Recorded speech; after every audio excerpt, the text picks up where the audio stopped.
Hello, I'm the educational consultant with advanced clinical documentation for nurses and other clinicians.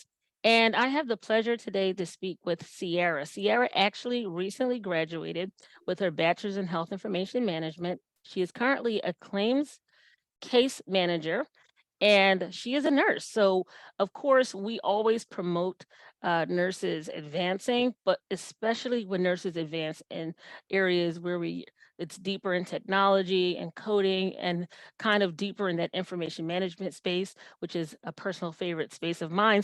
So, without any further ado, Miss Sierra, would you please just give us a brief introduction of what first led you into nursing and then what led you to HIN? Oh yeah, of course. So, hello everyone.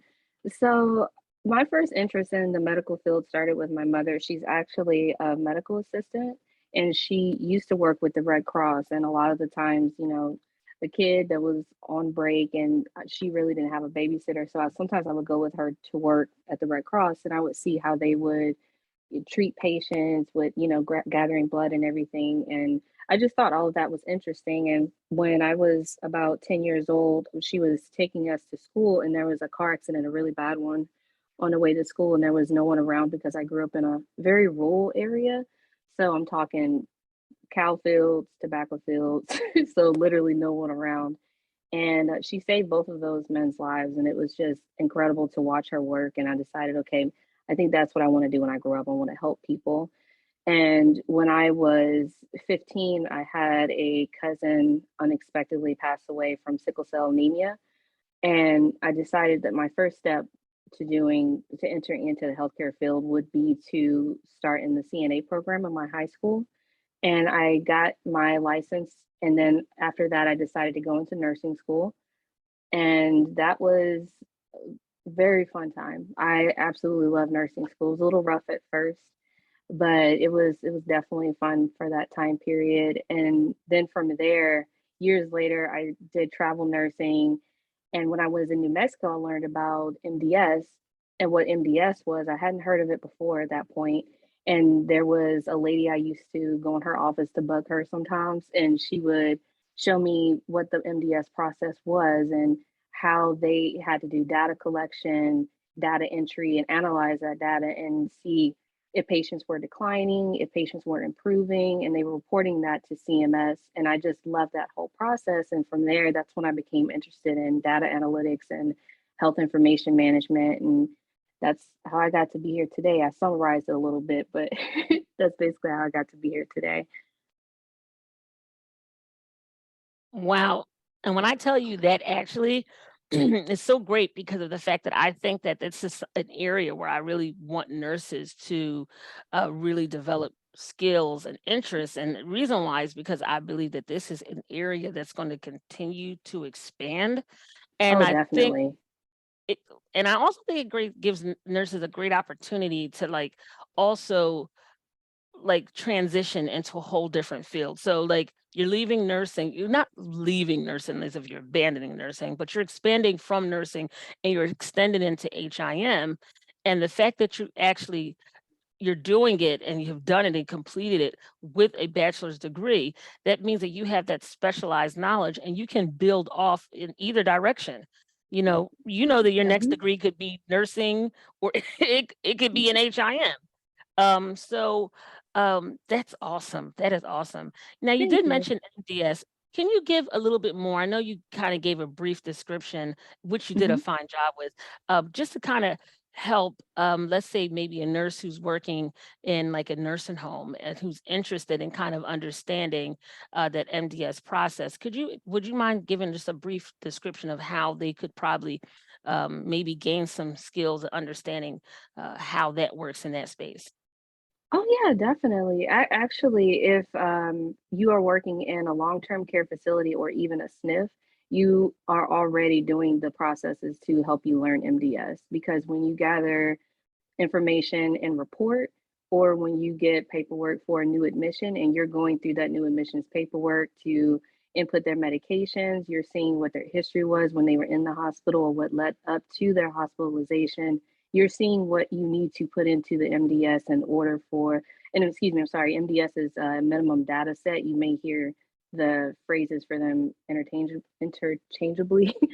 Some people say MDS, some people say minimum data set, but the assessment itself is when you're inputting the patient's diagnoses, you're inputting their range of motion, such as if they're a two-person assist or if they're independent. And it gives the patient, well, it used to give a rug level, but now it's a PDPM. So it's giving more of a nursing perspective on what's going on with the patient. So they do payment off of what nursing amount the patient needs. So if the patient needs heavy nursing, such as wound care, IVs, their full person assist, then they would receive higher payment than for a patient that may be only supervision and may not require those types of services.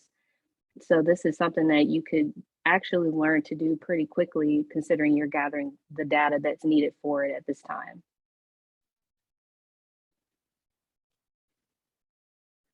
Wow, thank you.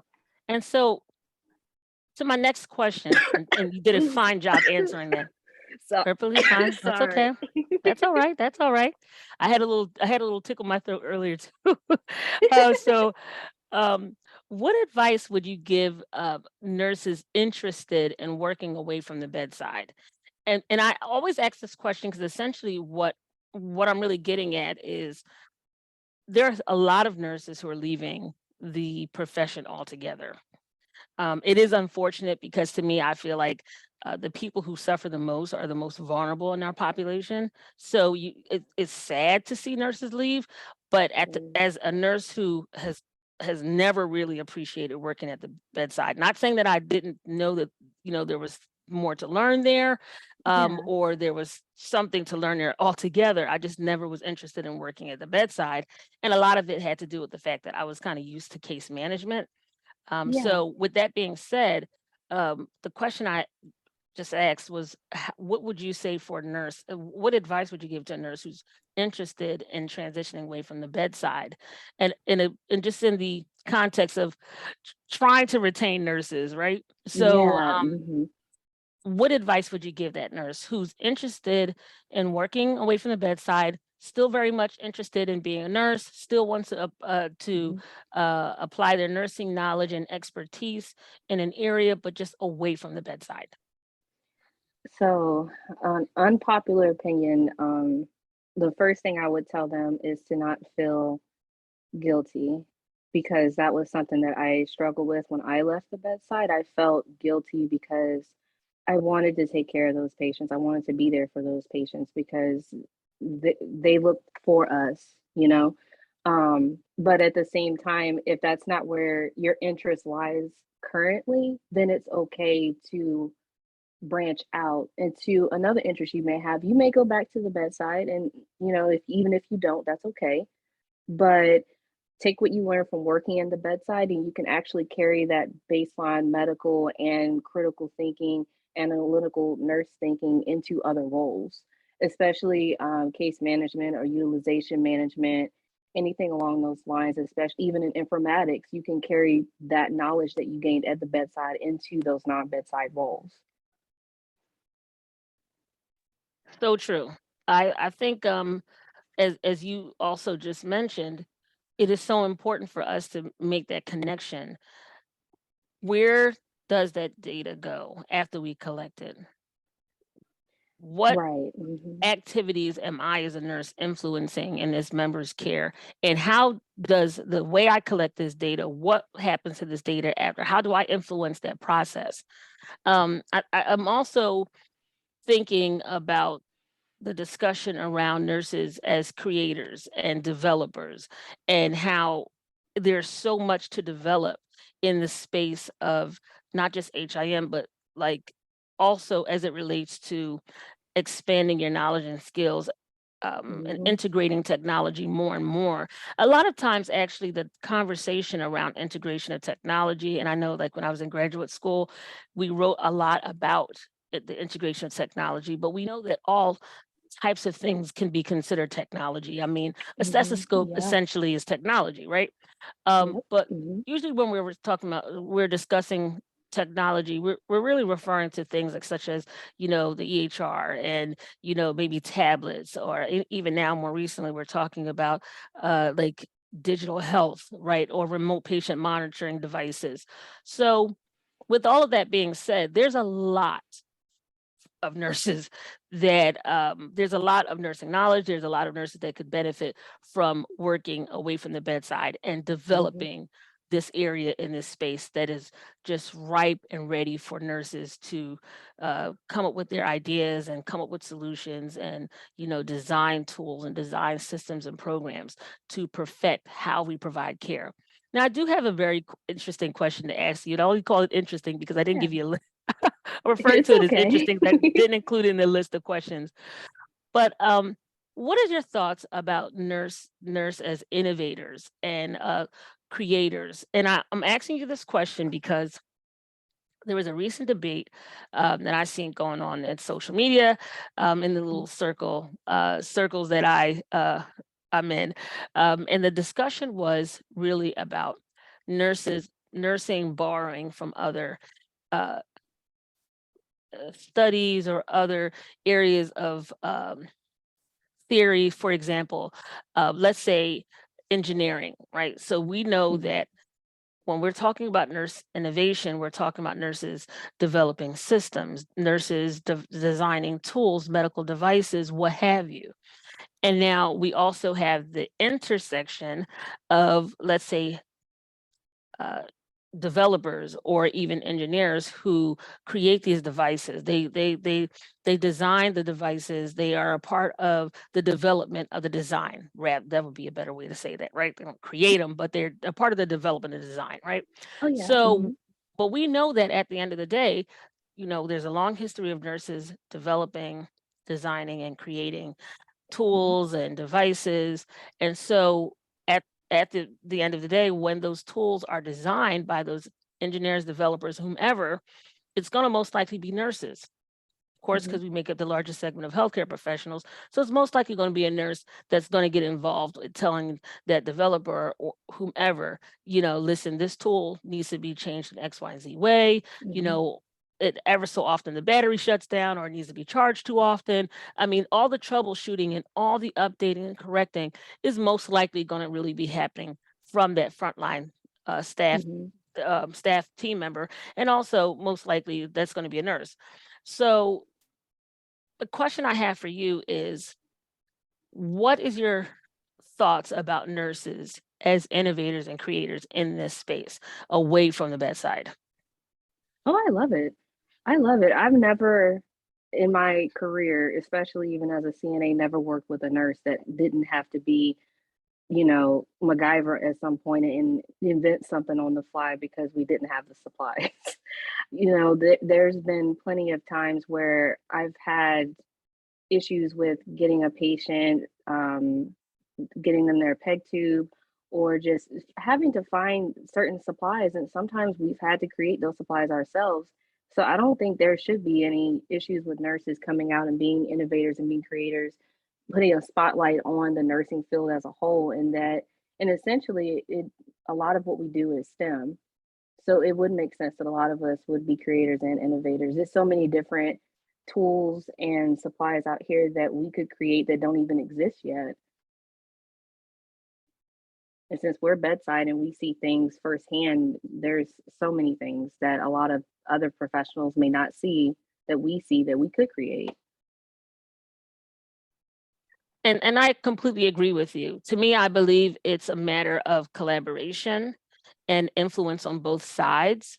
So influence from that non-nursing professional and their expertise, and then the influence of what the nurse brings to the table, that Yeah. know-how, that Hmm. nursing knowledge, that the nurse as the scientist, as the innovator, as the creator, as that person who is problem solving at the bedside, or problem solving, whether it's in the EHR design, or problem solving if it's collecting data for whether you're doing clinical documentation improvement, or whether you're collecting it for revenue, you're collecting it for quality measures. That nurse essentially is applying that way of thinking, that nursing process, to solving those problems. And so my last question for you. So with your degree, um, prior to us, officially starting this chat, Yeah. we did speak a little bit about informatics. So you were saying that you were possibly exploring in your mind, maybe that as an end for you, as a goal for you. What do you think also about clinical documentation? I think clinical documentation is I see a lot of growth for it in the future when it comes to EHR design. Hmm. There's a lot of innovation that's happening when it comes to that, especially with Epic. Epic has so many different analysts that are going through, and there's so many different types, such as Epic Whitlow, Epic Tapestry, and the same thing for other EHRs as well. So I think we're going to see a lot of innovation with that in the future. I don't think I see a lot of growth with it at this point. Yeah, and I completely agree with you. I'll give you a brief description of what kind of led me to CDI. I was working for an insurance company, and I was, doing the case management, visiting members at their home, coordinating care, and I was that in between person between the provider and the families and the patient, and I was just doing all that coordination. And I had this real interest in developing and writing like the best templates and notes to that, because for me, prior to becoming a nurse, I was working in social work, doing case management. I was so used to writing in a way that was like applicable and readable and everyone could Oh comprehend it, from yeah. all Hmm. different walks of life could read it and say, okay, so the whether you were in dietitian, whether you were the mobile therapist, whether you were the school teacher, everyone could look at my Hmm. notes and see exactly where I was going to and what I was addressing in the documentation. So when I became a Yes. nurse, I was really good at writing those kind of notes. And I just remember having an appreciation for it. But to be honest with you, I feel like there's not a lot of support coming from within the nursing education, like to learn this information. Because interestingly enough, you went health information management, um, but you're saying that your interest is um, really, your end goal is to get into informatics.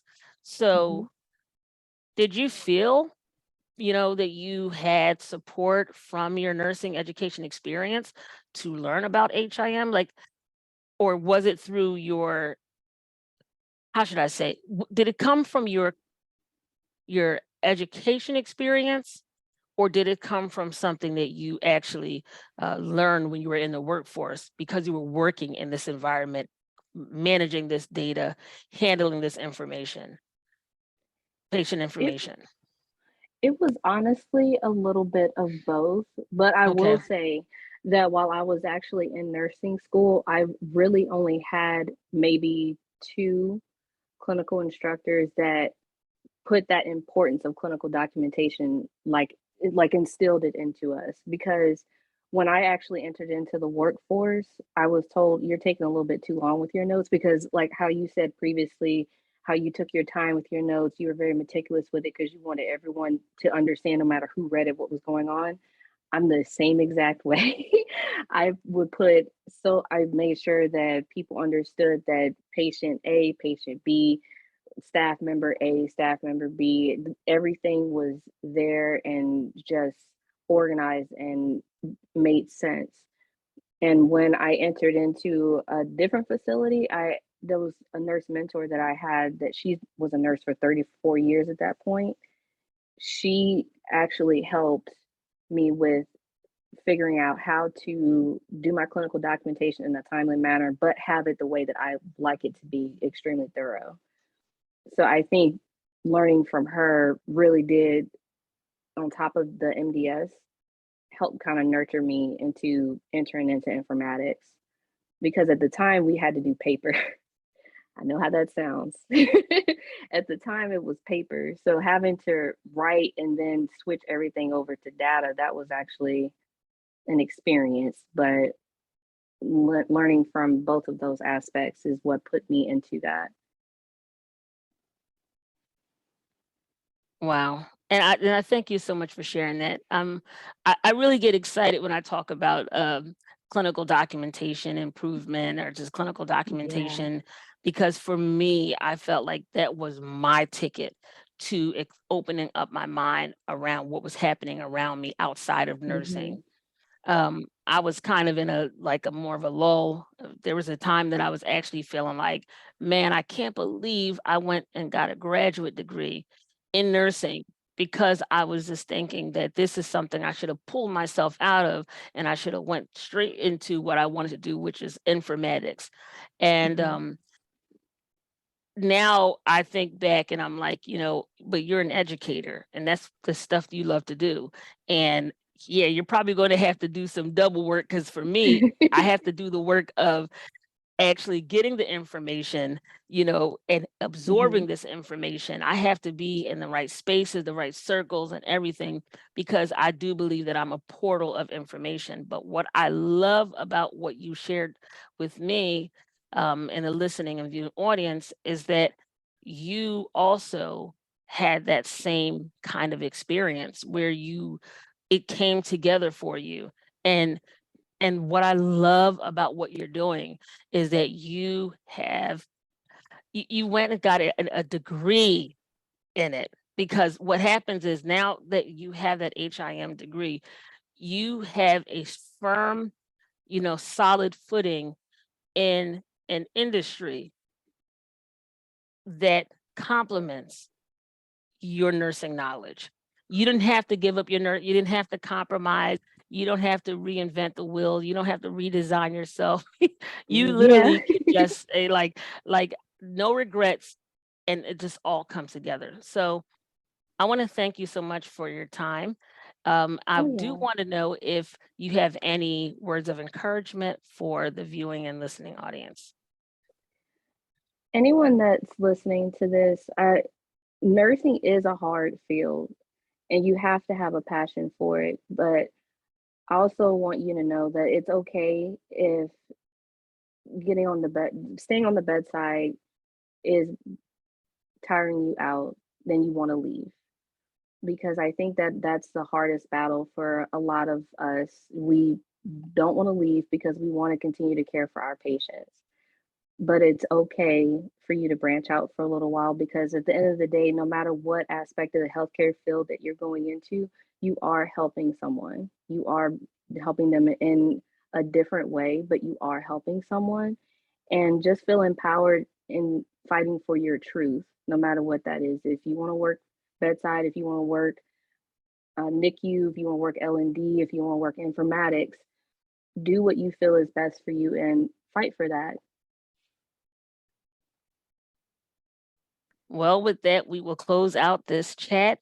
Sierra, thank you so much. I look forward to speaking with you again in the near future. I want you to have Oh, a yeah. wonderful new year and have a happy and safe holiday. Yeah, thank you so much for speaking with me. I hope that helps someone. I really do.